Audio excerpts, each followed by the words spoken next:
The first theme of the presentation is more economy. And now, please welcome Kim Jong-ho and Jung Hae-yeon from Michuholwe고 High School. With a big round of applause. Good afternoon. Thank you. We are students from Michuholwego High School, and my name is Jung Kim and my partner Incheon. So prior to entering to the main point, we would be better to know about our topic in more economy briefly. So once again, what is more economy? Why is many people pay attention to this concept? Maybe what makes this important is the combination of predictable variables and desirable safety. Actually, the concept of more economy stemmed from the past agricultural society. In the case of agriculture, there were many potential risks about the failure of their farming, such as the climate and others. But the farmers strongly pursue the stability for their farming and do not want to worry about their livelihood. In other words, they wanted safety. Yeah. So they invented the institutional strategy. That is, the heads should play the roles, observing the risk for the have-nots, and that was kind of issue today. For instance, House A produced much more crops than other houses, and House C and E made much less than the average. More specifically, House A made 8 and House E made 2. House A decided to give 3 of them and made the same, but the total social amount is not changing. Then, why did House A do that? Anthropologists often say that House A strongly believed that other houses would do the same things and understand their difficulties. We call this system for economy. Soon, a part of the House A's asset is moved to others, and we call this process the redistribution. Soon, the redistribution is the way to realize the more economy by promoting donation. And we focused on this point. So, well, the gap between the more and the economy has deepened. How can we reduce the gap a little more?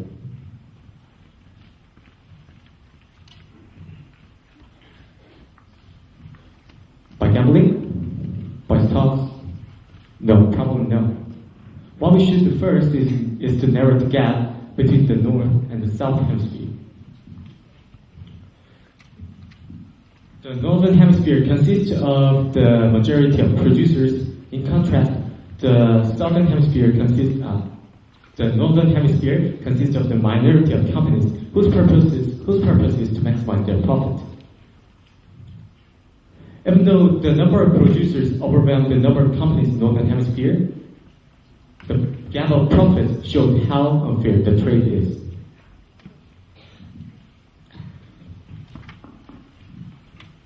Also, there have been no regulations for their working conditions. Even though there had been, they would not have functioned as well. And we call this problem the North and the South problem. So fair trade was devised to realize more economy and to solve the North and the South problem. Now, all of us may know about the fair trade, right? How do they achieve this? By holding campaigns? By educating people? Yes, these are also tools that play an important role to raise the awareness of fair trade, but they do not have the sense of generality. This cannot be applied to all the people in the world. So, the organization decided to attach the label to their products.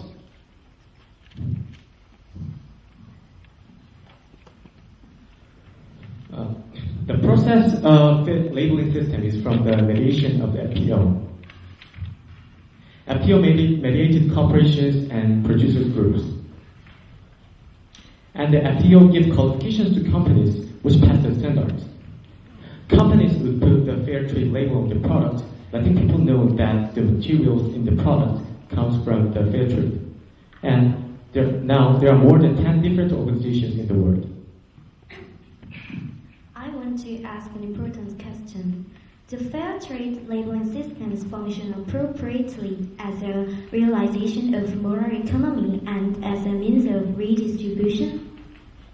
The answer is no. Maybe we may have to call fair trade not fair, but unfair. There are fundamental limitations of fair trade, making current fair trade systems far from their original purposes. Firstly, I want to discuss about the transparency about fair trade organizations' fund management. To buy and use fair trade labeled products, consumers and businesses should pay extra money. For example, look at this price. The former is the price of ordinary chocolate and the latter is the fair trade one. Fair trade one is more than $1 more expensive than the ordinary chocolate. Then, $1 extra comes from the fair trade chocolate. Think about what happens to that extra money paid to be fair. Do fair trade labeling organizations use this money to meet their original purposes? They don't. This graph shows income distribution of fair trade coffee. As this graph shows, money paid to the farmers makes up just 2% of the income. It means that the additional income is not actually related to the poor producers of fair trade. Secondly, there is an issue of ambiguous standards for qualifying fair trade labels and various labeling organizations. These are the most common standards that fair trade organizations use when assigning fair trade labels. Can you find any specific number or figures in these standards? Absolutely not, you can't. These standards seem to mask fairness. Here we found that fair trade standards are ambiguous and have no concreteness. Also, there are too many fair, and fair labeling organizations. Because of these various labeling organizations, some important fair trade standards are not implemented. These vague standards and various labeling organizations make corporations interpret fair trade standards in different ways. Fair trade as a marketing strategy. To expand the fair trade movement, people started to attract mainstream business with fair trade labeling systems. However, these businesses began to use fair trade as a marketing strategy. Let's see a video clip about Starbucks.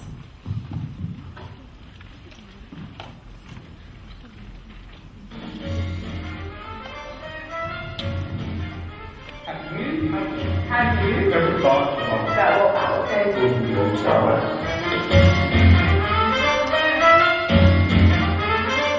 At Starbucks, we've been sourcing our coffee in an ethical way for many, many years. We work with farmers to ensure that they get a fair price, that they're farming in a way that's responsible to the environment, and that we take care of the communities in which we do business. With our move in the UK and Ireland to 100% fair trade espresso, what that means is that every latte, every cappuccino, every Americano that our customers buy will be 100% fair trade. This video clip seems to say that Starbucks is the only company which is fair and works for poor producers. However, can you guess how many fair trade coffee beans Starbucks take for their products? Surprisingly, it's only 3%. Starbucks is not really a fair company. Starbucks started to use fair trade coffee since 2001, and people began to recognize it as a fair trade business. However, even though more than 10 years have passed since then, the proportion of fair trade coffee beans Starbucks take for is just 3%. This case apparently proves the fundamental contradiction of fair trade labeling systems. Lastly, consumers' uncritical attitude towards fair trade products. We surveyed 350 Michu홀외고 high school students and asked the intention of purchasing fair trade products. The result was amazing. 67% of students replied that they purchased fair trade products because they had good intentions without knowing fair trade well. Here, we found that consumers' uncritical attitude toward fair trade products lets companies and fair trade labeling organizations use fair trade as a way for pursuing profits, not for its fundamental purposes. So, in summary, we found 4 representative problems in the fair trade labeling system. Let's review. First, unclear fund management. Second, various labeling organizations and ambiguous standards. And third, marketing strategy which is very similar to greenwashing, as called. And the last, consumers' uncritical mind. Because of this, the original purpose of fair trade seemed to be in disguise. To solve this problem, we suggest to set up the independent organization. That institution scans and monitors the whole process of fair trade, from the step of giving qualifications to companies which participate in fair trade to relations between the producer groups and corporations. Second, we suggest the introduction of labeling grade system. After the inspection of independent organization finishes, that organization grades each company based on the standards, including information on when they start the fair trade, how much fair trade materials their products include, and how much money producers get, and adds this information to the label attached to fair trade products. We have exposed the limitations of current fair trade systems are unclear fund management, ambiguous fair trade standards and various labeling organizations, fair trade as a marketing strategy, and consumers' and critical attitudes.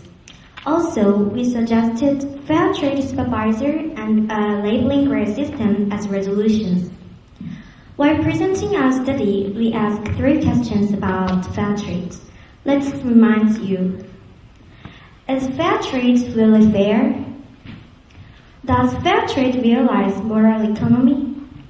Does fair trade realize its original goal, redistribution? Can you find the answers? There will be all no. There is something wrong that forces you not to say yes in the fair trade. Maybe we can say ironically, there is no fair in fair trade. So, we want to ask the last and the most important question. Will you be a bystander of unfair trade? Please be aware and be fair. We hope our presentation will help you see the true nature of fair trade. Thank you.